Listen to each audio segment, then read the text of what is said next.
This is my 86 Honda Fourtrax.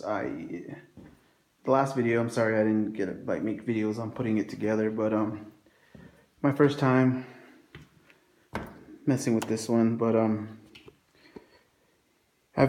like I said in the last video, I picked this one up for $400 on the Texas border, New Mexico and Texas border.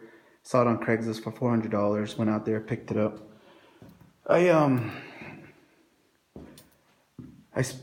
guy wanted 400. I gave him what he wanted, and it was pretty good condition. It has all the plastics, everything's good on it.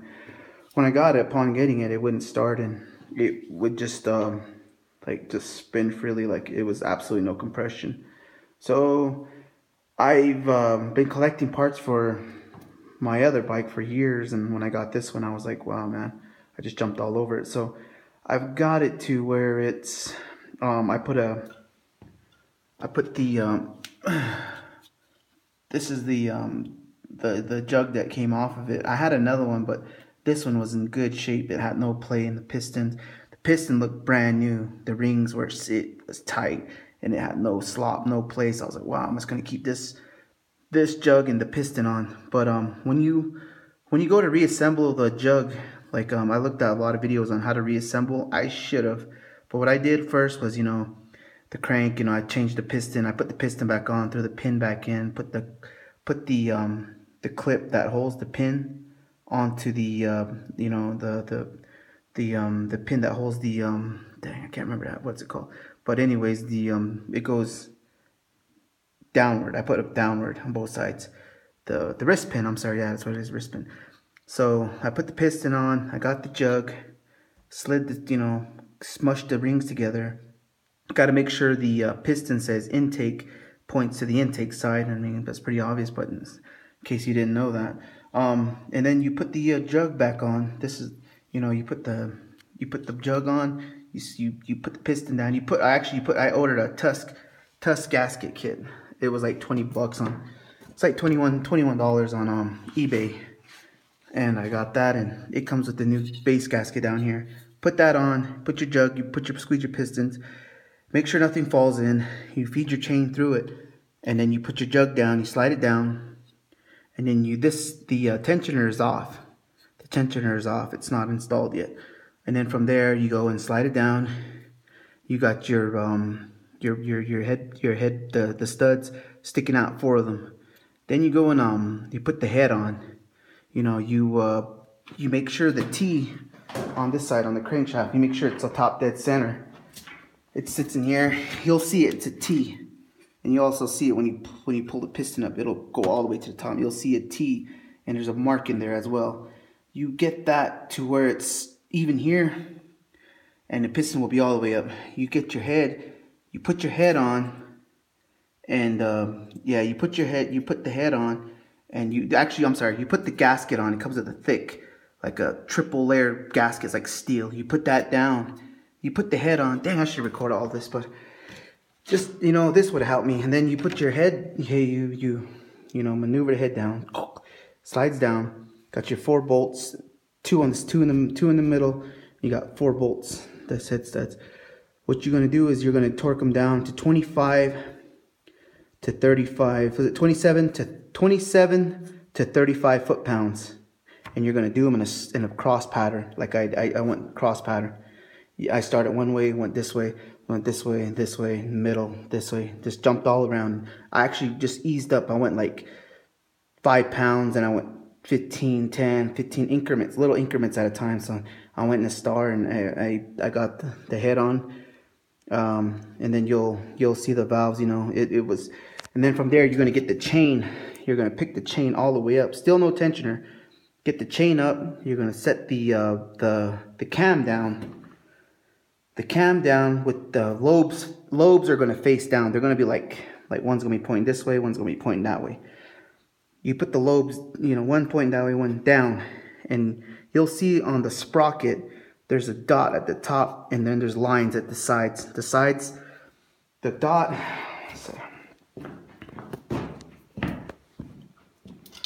the dot's going to be facing up. And there's going to be 2 hash marks. They're going to line up perfectly with this. And I after you get you didn't play with it, you're gonna get the chain on. Once you get the chain on, you'll see it. It just mine went in like first time was a charm when I eyeballed it and it got it. Boom! I hit. Dot was pointing up, and I from there I put the tensioner on, and it tightened it up. It the cam I tightened to like I think the manual calls for. I believe it's, I forget how many foot-pounds. I think it's like 7 foot-pounds or something. But I made sure I got him down. And then from there, it rolled over. Everything was good. So I jumped on to the next step. I put the valves on the top, or I'm sorry, not the valves, but I put the cover on, the valve cover gasket, or valve covers on. You're going to replace the gaskets. And mine, when I put it on there, it had a lot of play. It was like it had so much play. But these are the tolerances for it. It's going to be 0.008, and you have a filler gauge. So took my time, unscrewed the little nut, and you're gonna screw it down till it has resistance. The filler gauge has resistance. From there, you're gonna tighten them down. I did that. I took my time. I did all 4. I just, 0.008, I believe it was. If I had the tool here, I don't know where I put it. See if I still have it out. Do I have it out? I don't know where I put it. I might put it back in my tool bin, my other tools. Let me see. No, I don't have it. From there, anyways, the Tusk kit comes with all these gaskets. And you're going to get all the gaskets put in, and then you put as well spark plugs, spark plug wires. But a lot of the information I was missing on it was how to step by step. Like I should have done a video. I'm sorry, I just got too excited. I wanted to get this done for so long that I had a girlfriend too that was bugging me, so I was trying to get this done and everything out of the way. But yeah, that was last week. And this week I'm trying to see if I can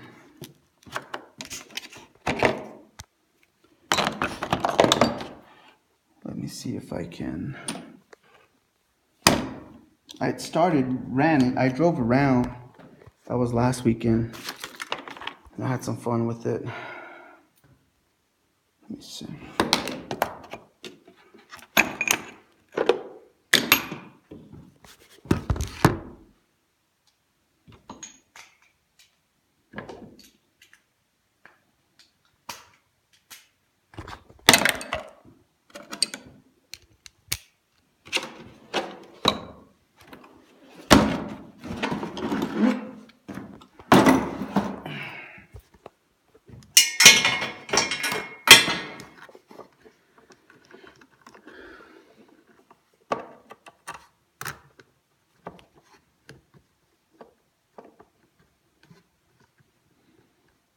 Well, I found an engine I found, it's weird, you look for years and years trying to find an engine, and I found one, like, not even, like, one pops up on Craigslist for dirt cheap out there in Arizona, like an hour drive away, and I was furious. Come on.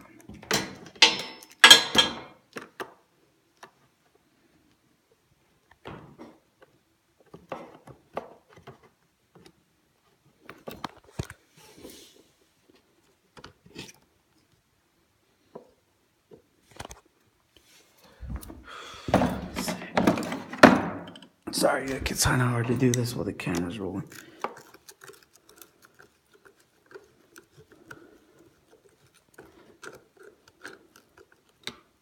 This bike, though, I had one, like I said, I had one back in high school, and my gosh, it's such a great machine. We took it apart not knowing what we were doing, and maybe we messed it up in that process, that we just left it out in the elements, and it ruined. So I've always wanted another one, and I found this one, and I was so happy it was in such good condition. So let's see if it starts. It's been a week since it's sitting here, so should try it and turn the choke on. Nope. Nope.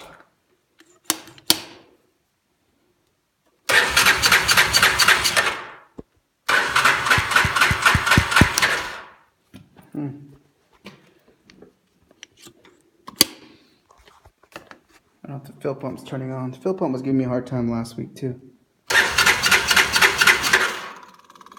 There it goes.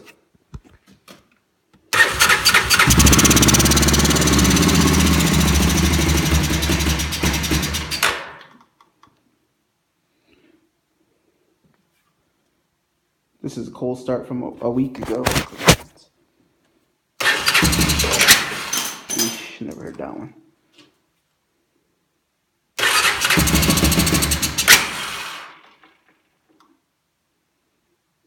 Never heard that one either. I think it's just running out of gas.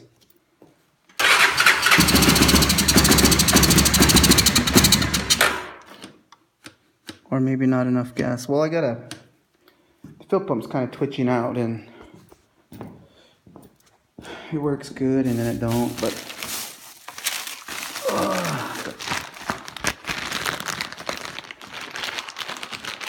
I took it out, drove it around.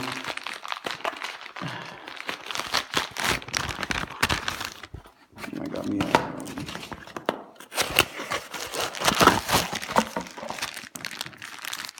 a brand new fill pump off of eBay. I believe it was like 15-20 bucks and money. It's gonna sit right there.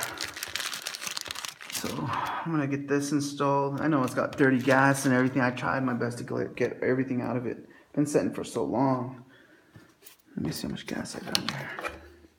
I put some super unleaded in there. It's just the fill pump's probably just not kicking on again.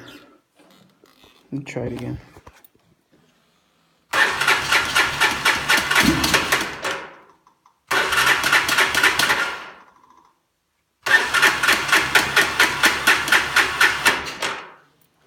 Yeah, your fill pump's not kicking on again.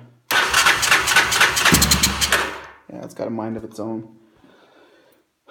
So I'll replace the fill pump. Gonna change the oil tonight. Got a 10 weight 40 oil. Got a little oil filter, a gas filter for it.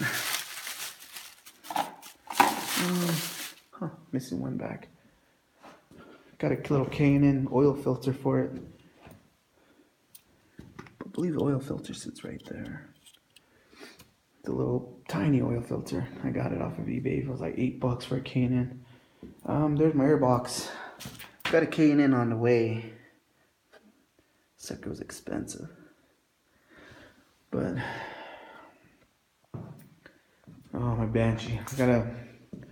Anybody know why a clutch keeps doing this to me? I think that piece inside of here keeps walking around. Like there's the clutch, one of the pins that runs all the way across. It keeps on loosening that nut, and then I keep losing my clutch. That's my fourth time like messing with it. I heard somebody say Loctite it, so I might just end up doing that tomorrow. Yeah, so I'm gonna go ahead and put these parts in. I've been anxious to work on it all week again, so I'll keep you guys posted. But yeah, if you have any questions on how to do the top end, I'll be glad to help. I try to find videos on how to put a Fourtrax, a 1986 Honda Fourtrax TH3 350, whatever, all that. I try to find a way to, a video explaining on how to put it together, but there's one that's pretty good. I went off of a shout out to the guy's name, I can't remember, but it's on YouTube as well, but he did it on a 300. It's kind of sort of similar, I just did a ton of research, and I made sure that I've been years ahead in the research of trying to figure out this engine and what the torque specs were, everything like that. And man, when I had it running last week, I was climbing those hills.